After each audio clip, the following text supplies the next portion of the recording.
కర్నూలు నగరంలో 170 రేషన్ దుకాణాలు ఉన్నాయి.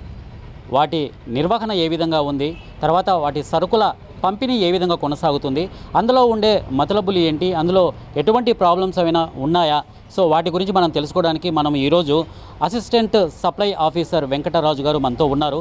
వారిని అడిగి తెలుసుకుందాము. వారి మాటల్లోనే వారు ఏం చెప్తారనేది మనం తెలుసుకునే ప్రయత్నం చేద్దాం. సార్ నమస్తే సార్. నమస్తే అండి. సార్, ఇప్పుడు మన కర్నూలు నగరంలో 170 రేషన్ దుకాణాలు ఉన్నాయి.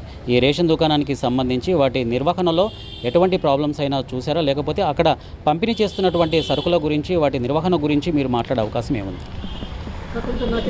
ఇప్పుడు కర్నూలు పట్టణంలో 170 చౌక దుకాణాలు ఉన్నాయండి. ఈ 170 చౌక దుకాణంలో మేము రెగ్యులర్గా ర్యాండమ్గా ఇన్స్పెక్షన్ చేస్తూనే ఉంటామండి. ఎట్ ది సేమ్ టైం మేము కూడా ఫీల్డ్లో తిరుగుతూ ఉంటాం. ఎవరికైనా ఈ కార్డుదారులు కానీ ఇంకా ఎవరైనా కానీ డీలర్ ఏమైనా తప్పులు చేస్తున్నాడని కానీ ఇంకా వేరే విధంగా ఏమన్నా ఉందని కానీ మాకు కంప్లైంట్ చేస్తే ఖచ్చితంగా వాళ్ళ మీద చర్యలు తీసుకుంటామండి. ఇన్స్పెక్షన్ చేసి ఇబ్బంది ఏమి ఉండదండి. తర్వాత దీనికి సంబంధించి ఈ రేషన్ దుకాణానికి సంబంధించి దాదాపుగా ఈ బియ్యానికి సంబంధించి కానివ్వండి, తర్వాత మిగతా దానికి సంబంధించి కానివ్వండి, సో తూనికల్లో కానివ్వండి, కొలతల్లో కానివ్వండి, తర్వాత రేట్ల విషయంలో కానివ్వండి, ఎక్కడైనా మీ దృష్టికి అంటే ఏమన్నా అవకతవకలు జరిగాయనేది మీ దృష్టికి ఏమన్నా వచ్చినటువంటి అంశం మీ దగ్గర ఉందంటారా? ప్రస్తుతానికి మనకి కర్నూలు పట్టణంలో ఎవరైతే కంప్లైంట్ చేయలేదండి ఈ రేట్ల విషయంలో కానీ తునికల విషయంలో కానీ.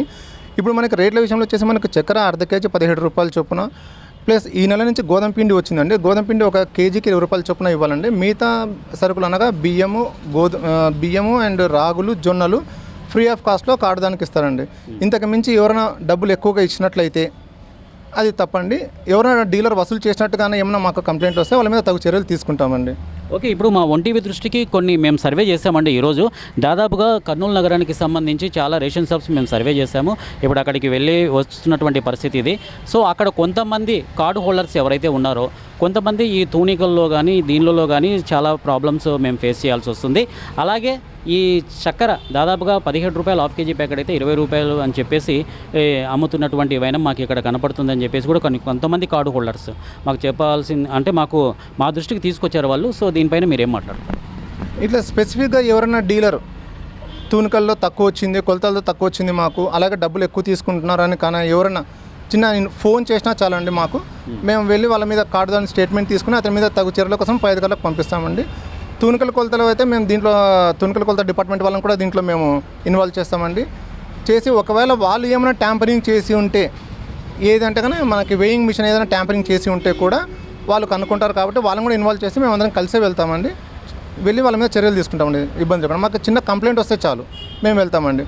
మేము తిరిగినప్పుడు మాకు ఎవరు కూడా కార్డుదారులు అక్కడ ఉన్న వాళ్ళు చెప్పట్లేదు. మాకు చెప్తే కానీ మేము ఖచ్చితంగా అక్కడ స్పాట్లోనే వాళ్ళ స్టేట్మెంట్ తీసుకుని వాళ్ళ మీద చర్యలకు పంపించేస్తామండి కన్సర్న్ డీలర్ మీద. యాజ్ ఏ గవర్నమెంట్ రూల్ ప్రకారం అయితే రేషన్ దుకాణంలో 65 సంవత్సరాలు పైబడినటువంటి వయోవృద్ధులు ఎవరైతే ఉంటారో, మగవాళ్ళు కానివ్వండి, ఆడవాళ్ళు కానివ్వండి, వాళ్ళు రాని పరిస్థితుల్లో ఉన్నప్పుడు ఈ రేషన్ సరుకులన్నీ మొత్తము వారింటికి తీసుకుపోయే ఒక సౌకర్యం గవర్నమెంట్ కల్పించినటువంటి రేషన్ దుకాణాలకు ఉంది. మరి అటువంటి ప్రక్రియ మీకు ఎక్కడైనా ఎవరైనా వచ్చి కంప్లైంట్ చేశారో, వయోవృద్ధులు లాంటి వారు ఎవరైనా మేము తీసుకోలేని పరిస్థితి అంటే మాకు తీసుకొచ్చి ఇవ్వండి అనేది మీకు ఎప్పుడైనా కంప్లైంట్స్ మీ దాకా వచ్చాయా? ప్రస్తుతానికి మనకి అటువంటి వాళ్ళు ఎవరైనా ఉంటే కానీ ప్రభుత్వం వారే మనకి 65 సంవత్సరాలు పైబడిన వాళ్ళ లిస్టు మనకి ప్రభుత్వం వారే సప్లై చేస్తున్నారండి. ఆ లిస్టులో ఉన్న వాళ్ళ ప్రతి ఒక్కరికి మేము 100% వాళ్ళకి ఇవ్వడానికి ఇంటికి వెళ్ళి ఇవ్వాలండి డీలర్. ఖచ్చితంగా మేము ఇస్తున్నాం కూడా. అలాగే మొన్న ఒక అతను ఇవ్వలేకపోయాడు, దానికి సంబంధించి మాకు కంప్లైంట్ వచ్చింది. ఇమీడియట్గా వెళ్ళి ఆ షాప్ మీద చర్యలు తీసుకున్నామంటే ఆ షాప్ని సస్పెండ్ చేయడం కూడా జరిగింది. అలాగే ఇప్పుడు రీసెంట్గా ఒక ఆవిడ మేము వెళ్ళిన దాంట్లోనే ఒక వార్డుకు సంబంధించి రేషన్ దుకాణంలో ఆమె వచ్చింది. మేబీ ఆమెకు ఒక 75 సంవత్సరాలు ఉంటాయి. ఆమె లేదండి మాకు ఎవరు తీసుకొచ్చి ఇస్తలేరు, మేమే వచ్చి నిలబడాల్సి వస్తున్న పరిస్థితి వచ్చిందని చెప్తున్నారు. మరి దీనిపైన ఇది వచ్చేసండి మనకి ప్రభుత్వం వారు ఒక లిస్ట్ ఇచ్చారు. మనకి 65 సంవత్సరాలు పైబడిన వాళ్ళ లిస్ట్ ఇచ్చింటారు. ఆమె కంప్లైంట్ చేసిన దాంట్లో ఒక పొరపాటు ఏముంటుందంటే ఆధార్లో ఏజ్ తక్కువ నిండొచ్చు ఆమెది. దానివల్ల ఇప్పుడు మనకి రేషన్ కార్డులో ఆధార్ నెంబర్కు లింక్ అయ్యి ఏదైతే ఉంటుందో ఆ ఆధార్లో ఉన్న 65 సంవత్సరాలు పైబడిన వాళ్ళకే ప్రభుత్వం వారు మనకి లిస్టు సప్లై చేయడం జరుగుతుందండి. ఆ లిస్టులో వాళ్ళకి కాకుండా వేరే వాళ్ళకి మనం ఇంటికి తీసుకెళ్ళి ఇవ్వడానికి రాదండి. దట్టు మనకి ఆ లిస్టులో ఉన్న వాళ్ళకి 1వ తారీఖు లోపల అనగా ప్రతి నెల చివర 26వ తారీఖు నుంచి 1వ తారీఖు లోపల వాళ్ళకి 65 సంవత్సరాలు పైబడిన వాళ్ళకి ఇంటికి వెళ్ళి మేము రేషన్ డీలర్లు ఇస్తున్నారండి. ఒకవేళ వాళ్ళకి రాలేదంటే ఆ లిస్టులో పేరు ఉండి ఉండకపోవచ్చు. ఒకవేళ నిజంగా పేరు ఉండి అటు ఇవ్వకపోతే వాళ్ళ మీద చర్యలు తీసుకుంటామండి. యాజ్ ఎ గవర్నమెంట్ రూల్ ప్రకారం ఇప్పుడు రేషన్ ప్రతి ఒక్క రేషన్ దుకాణంలో 1వ తేదీ నుంచి 15వ తేదీ వరకు రేషన్ ఇవ్వాల్సిన పరిస్థితి ఉంది. కానీ కొన్ని చోట్ల ఏంటంటే 1వ తేదీ నుంచి 5వ తేదీ వరకు ఇస్తారు, దాని తర్వాత లేదు రేషన్ అయిపోయిందని చెప్పేసి బంద్ చేస్తున్నారు. దీనికి కారణం ఏంటంటారు సార్? ఇప్పుడు మనకి ఒక షాప్కి వచ్చేసి వాళ్ళకు వచ్చిన అలాట్మెంట్ ఉంటుందండి. ఆ అలాట్మెంట్ అయిపోయినాక అంటే 1వ తారీఖు నుంచి వాళ్ళు డిస్ట్రిబ్యూషన్ స్టార్ట్ చేసినప్పుడు వాళ్ళ దగ్గర పోర్టబిలిటీ ఉంది కాబట్టి, ప్రభుత్వం పోర్టబిలిటీ ఆప్షన్ ఇచ్చింది కాబట్టి ఏ కార్డుదారుడైనా ఏ షాప్లోనే తీసుకోవచ్చు కాబట్టి కార్డుదారులు వచ్చి అతని దగ్గర తీసుకున్నాక అతని దగ్గర స్టాక్ అయిపోతుందండి. స్టాక్ అయిపోయినాక అతను 15వ తారీఖు వరకు ఉండలేడు.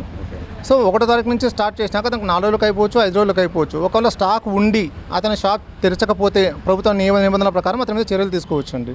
ఓకే, ఇంకొక చిన్న క్వశ్చన్ సార్. ఇది సామాన్య మానవులకు అందుబాటులో రేషన్ దుకాణాలు ఉంటున్నాయి, అది అందరికీ జగమెరిగినటి సత్యం. అది ఇంకొకటి ఏంటంటే సామాన్యులు ఉన్నారు, దాంట్లో బాగా డబ్బున్న వాళ్ళు వస్తున్నారు, రేషన్ కార్డుకు సంబంధించి రేషన్ తీసుకొని పోతున్నారు. కొన్ని చోట్ల రేషన్ బియ్యము కిలో 10 రూపాయల 10 రూపాయల చొప్పున అమ్ముకున్నటువంటి పరిస్థితి మనకు కనపడుతుంది కార్డు హోల్డర్స్. ఈ విధంగా చేయడం వల్ల మనం ఎటువంటి చర్యలు తీసుకోవచ్చు అంటారు వీరి మీద? ఇప్పుడు ప్రభుత్వం పేద ప్రజలకు ఇచ్చేటువంటి బియ్యం ఎవరైనా కొనడం కానీ అమ్మడం కానీ నేరం అండి. అది కార్డుదారుని కావచ్చు, వేరే ఎవరైనా కావచ్చు.